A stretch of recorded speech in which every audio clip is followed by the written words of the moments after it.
그리핀, 하피, 스핑크스, 켄타우로스, 고르곤, 사티로스, 이들의 공통점은 그리스 신화에 나오는 대표적인 혼종 괴물이라는 겁니다. 이런 혼종 괴물들의 대표격은 머리는 사자, 몸통은 염소, 꼬리는 뱀으로 이루어진 무시무시한 괴물인 키메라라고 할 수 있는데, 이를 인용해 생물학에서는 서로 다른 종끼리의 결합으로 새로운 종을 만드는 유전학적 기술을 뜻하는 용어로 키메라를 널리 사용하고 있습니다. 개인적으로 키메라라고 하면 일본의 만화인 강철의 연금술사가 가장 먼저 떠오르는데, 아마 이 만화를 봤던 사람들에게 가장 충격적인 임팩트를 남긴 장면을 하나 꼽으라면 대부분 이 장면을 떠올릴 겁니다. 바로 쇼 커터라는 인물이 국가연금술사 자격을 얻기 위해 자신의 딸과 키우던 개를 연성해 하나의 키메라로 만들어버린 장면이죠. 커터는 이런 사실을 숨긴 채 사람의 말을 알아듣는 키메라를 만들었다며 연구 성과를 자랑합니다. 권력욕과 탐욕에 눈이 멀어 생명윤리를 저버린 작중 최악의 캐릭터가 아닐 수 없습니다. 그런데 과연 이런 비현실적인 일들이 신화나 만화에만 존재할까요? 결코 아닙니다. 이미 우리가 사는 세계에서도 그런 일들이 무수히 많이 있어왔고, 또 지금 이 순간에도 일어나고 있습니다.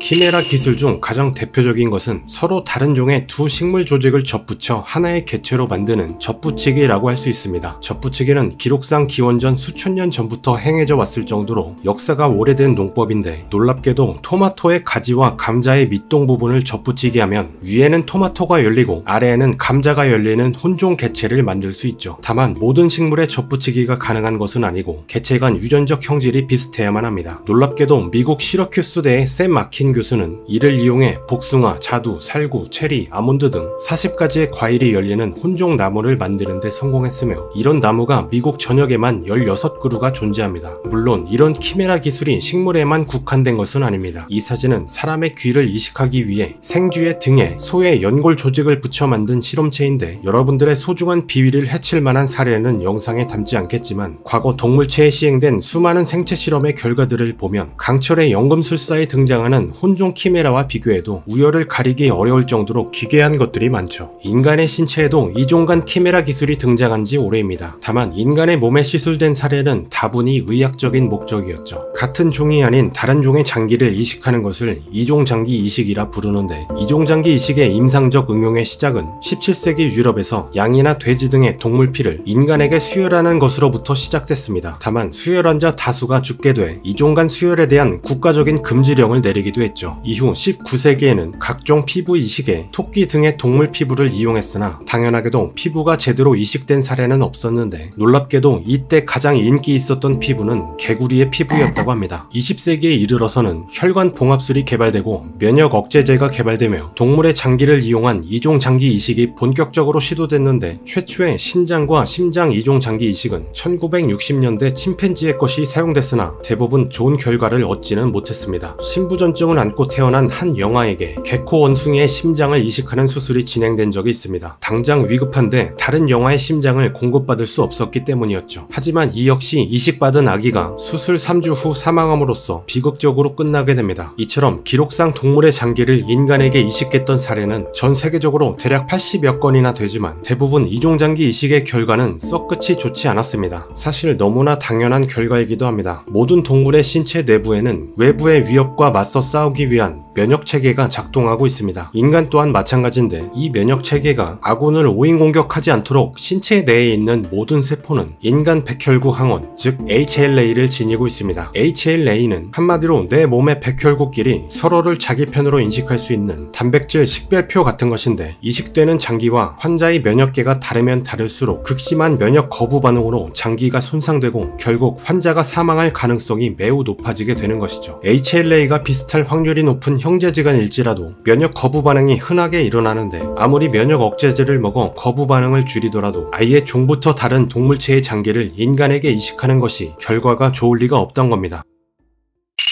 최근 전 세계를 떠들썩하게 만들었던 사례가 있었죠. 작년 초에 미국의 심장병으로 죽음에 가까워진 환자 데이비드 베넷이 돼지의 심장을 자신의 몸에 이식받은 겁니다. 그런데 여기에는 기존의 이종장기 이식과는 전혀 다른 점이 하나 있습니다. 이식에 사용된 돼지가 유전체 변형을 통해 면역 거부 반응을 없앤 돼지라는 겁니다. 이식 수술은 성공적이었고 예상대로 면역 거부 반응이 나타나지도 않았으며 베넷은 건강을 되찾아가는 모습이었죠. 하지만 수술 2달 후 베넷은 사망하고 맙니다. 사인은 확실하게 확실하게 밝혀지지 않았으나 이식 당시 돼지 거대 세포 바이러스가 이식된 심장의 잠복기로 있었다는 것과 감염을 막기 위해 사용된 면역약물의 오작동 등 복합적 원인으로 추측되고 있습니다. 사망한 베넷이 흉악한 범죄자였다는 사실이 밝혀지면서 동정 여론은 없었음을 차치하고 여기서 우리가 주목해야 될 점은 그의 사인이 면역 거부 반응이 아니었다는 사실입니다. 베넷이 비록 전혀 예상치 못한 원인으로 사망했지만 종이 전혀 다른 동물의 장기를 이식했음에도 면역 거부 반응이 없었다는 것은 그야말로 인류의 유전체 편집 기술이 일궈낸 유전공학의 혁신이라고 봐도 손색이 없습니다. 해마다 국내에만 당장 생명이 위태로운 수만 명의 장기 이식 대기자가 생겨나지만 이식할 수 있는 장기가 턱없이 부족해 대기만 하다 환자가 사망하는 사례가 매우 많은데 만약 유전공학을 통해 동물의 장기를 이식하는 것이 대중화된다면 해마다 수만 명의 생명을 살릴 수 있는 기적을 일궈낼 수 있는 것이죠. 인위적으로 유전체를 편집할 수 있는 일명 유전자 가위 기술은 최초로 메가핵산 분해 효소를 이용한 방법이 고안된 후 여러 세대를 거치며 발전해 왔는데 최근에는 세균이 바이러스가 침투해 왔을 때 일으키는 면역 시스템에서 착안된 크리스퍼 기술이 개발되며 새로운 패러다임을 선도하고 있습니다. 크리스퍼 기술은 탄생한 지 얼마 되지도 않았지만 이를 이용한 치료법으로 오히려 언급되지 않은 질병을 찾기가 더 어려울 지경입니다. 최근에는 국내 연구팀이 크리스퍼 기술로 암까지 치료할 수 있는 방법을 고안하기도 했죠. 사실상 특정 돌연변이나 유전자 결함으로 발생하는 모든 질병은 원칙적으로 돌연변이를 교정하거나 손상된 유전자 서열을 바꾸면 손쉽게 치료가 가능합니다. 게다가 크리스퍼 기술은 기존의 방식에 비해 훨씬 효율적인데 더 빠르고 편집의 정확도가 높으면서도 무엇보다 엄청나게 저렴합니다. 누구나 크리스퍼 실험실을 수백만원 정도면 차릴 수 있고 수십만원이면 유전자 편집 키트를 구매할 수도 있습니다. 이른바 생명체에 대한 지적 설계를 누구나 시도할 수 있게 된 겁니다. 또한 13년 동안 진행된 인간 게놈 프로젝트에서 규명하지 못했던 나머지 8%의 인간 유전체의 염기 서열 정보가 2022년 3월 국제 콘소시엄 텔로미어 투 텔로미어를 통해 완성됨에 따라 크리스퍼 기술이 인간의 유전체에 개입될 수 있는 고속도로가 뚫렸다고 할 수 있죠. 이를 완벽히 이해하고 활용할 수만 있다면 차은우의 외모, 손흥민의 체력, 아인슈타인의 두뇌, 페이커의 순발력, 그리고 세계 최장수로 기네스가 공인한 프랑스의 칼망 할머니처럼 무병장수할 수 있는 이른바 슈퍼인간이 탄생할 수도 있습니다. 이왕 가는 거 조금 더 가서 동물의 신체까지 가보죠. 인간의 지적 능력은 어느 동물보다 뛰어나지만 신체적으로만 보면 뒤떨어지는 것들이 많습니다. 영국의 해부학자인 앨리스 로버츠 박사는 자신을 모델로 써서 다양한 동물들의 우수한 신체적 특성을 적용한 입체 모형을 만들어서 이슈가 됐던 적이 있죠. 그리스 로마 신화의 혼종 괴물같이 괴기함을 한껏 지닌 이 모형에는 인간의 시각 메커니즘보다 훨씬 효율적이라 평가받는 문어의 눈, 뛰어난 청력을 가진 고양이 귀, 인간보다 튼튼한 침팬지의 허리가 적용됐고 달리기에 적합하고 충격 흡수력도 좋은 타조의 다리, 심장은 개, 폐는 백조의 것이 배치됐습니다. 그런데 무엇보다 가장 기이한 부위는 캥거루의 아기 주머니죠. 박사는 캥거루처럼 인간이 작은 몸집의 아이를 낳아 아기 주머니에서 성장하는 방식을 쓴다면 신생아의 머리가 커서 생기는 출산의 고통에서 해방될 수 있다고 하는데 보기에는 엄청나게 괴상하지만 조목조목 짚어보면 납득이 되기도 합니다.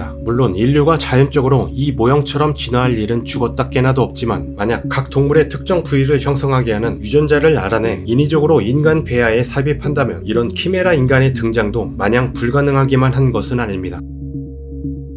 이쯤 되면 걱정이 먼저 앞서실 수도 있겠습니다. 유전체 편집 기술로 인간을 개조하는 것에는 찬반 논쟁이 매우 뜨거운데 수많은 생명을 살리고 신체의 유전적 한계를 극복할 수 있는 놀라운 기술임에는 확실하지만 제대로 통제되지 않는다면 지금껏 겪어보지 못한 새로운 형태의 재앙이 될 가능성도 있기 때문이죠. 수많은 비평가들이 유전체가 변형된 새로운 인종이 나타난다면 그 존재만으로도 인종 갈등이 초래되고 오랫동안 소중히 간직해온 인간성 자체가 파괴될 것이라고 우려하고 있습니다. 그런데 인간성은 생각보다 연약하지 않습니다. 미래학자 미치오 카쿠는 과학기술과 원시적 욕구가 충돌을 일으키면 항상 후자가 이긴다는 동굴 거주자의 원리를 말했는데 인간성을 유지하려는 본능이 비인간성을 배척한다는 것이죠. 우리는 인간다움을 유지하려는 본능적인 지배를 받습니다. 흔히 과도하게 티나는 성형수술을 한 사람이나 혹은 과도하게 이상한 행동을 하는 사람 등 무언가 이질적인 사람들을 보면 본능적으로 거부감이 생기게 되죠. 인간과 어설프게 닮은 대상을 오히려 혐오한다는 하지만 불쾌한 골짜기 현상이 생기는 이유 또한 비인간성을 배척하기 위한 일종의 본능적 장치라고 볼 수 있습니다. 이것이 바로 키메라 인간 등의 트랜스 휴먼이 갑자기 인간 사회의 주류가 될 수 없는 이유입니다. 게다가 생명윤리를 앞세워 유전체 변형 기술을 막는 것에는 한계가 분명합니다. 당장 위급한 수많은 생명을 살릴 수 있는 기술이 눈앞에 존재하는데 일어나지도 않은 일을 걱정해서 위급한 생명을 저버린다면 그것 자체로 이미 윤리적인 것이라 할 수 없기 때문입니다. 기존에 없던 신기술에는 늘상 반발이 따라옵니다. 1978년 시험관 아기가 최초로 등장했을 때 과학이 신의 영역을 침범했다며 온갖 걱정과 비난을 퍼부었지만 지금은 아이를 가질 수 없는 부부에게 꼭 필요한 없어서는 안 될 필수 기술이 됐죠. 1996년에 복제양 돌리가 탄생했을 때도 과학이 신노름을 한다며 비방했지만 당시 걱정하고 우려했던 것처럼 복제 동물이 지구 생태계를 파괴하지도 복제 인간이 등장해 인류 사회를 혼란에 빠뜨리지도 않았습니다. 또한 일부의 비평가들은 부자들만이 신기술의 혜택을 누리게 될 것이라며 비평등을 문제 삼고 있는데 그런 현상은 사실 이미 인류 사회가 수도 없이 겪어왔습니다. 예를 들어 최초의 핸드폰인 모토로라의 다이나텍 8000X의 가격이 1983년 출시 당시 가격으로 무려 4,000달러나 됐지만 지금의 핸드폰은 누구나 다 가지고 있는 대중적인 물품이 됐죠. 새로운 기술이 등장하면 초기에는 주로 부자들이 혜택을 누리겠지만 시간이 지나면 모든 사람이 이용할 수 있을 정도로 가격이 내려갑니다. TV나 컴퓨터는 물론 자동차나 비행기, 냉장고 등 거의 모든 것들이 최초로 등장할 때마다 이런 수순을 밟아왔습니다. 유전체 편집 기술 또한 시간이 지나면 결국에는 대중들의 것이 될 겁니다. 현재의 유전공학적 추세로 본다면 트랜스 휴먼의 등장은 조만간 우리에게 다가올 현실입니다. 물론 악용 사례를 방지하기 위해 철저한 규정과 제어가 필요하다는 것에는 100번 1000번 동의하지만 비인간성을 배척하려는 본능적인 거부감이 들지 않을 정도의 아주 작은 범위에서 천천히 진행될 테니 벌써부터 과도하게 걱정할 필요가 없는 것이죠. 만약 급진적인 신체 개조가 필요한 상황이라면 지구를 떠나야만 하는 먼 미래의 후손들일 겁니다. 지구를 떠나 다른 행성에서 장기간 거주하려면 신체 구조를 바꾸는 수밖에 없습니다. 중력과 기압, 대기 성분, 온도 등이 지구와 크게 다를 것이기 때문이죠. 이를테면 지구와 비슷한 환경이지만 중력이 2배가량 되는 슈퍼지구에 정착해 살아가려면 유전체 개량을 통해 근육량을 늘려야 활동이 가능할 것이고 산소가 희박한 곳이라면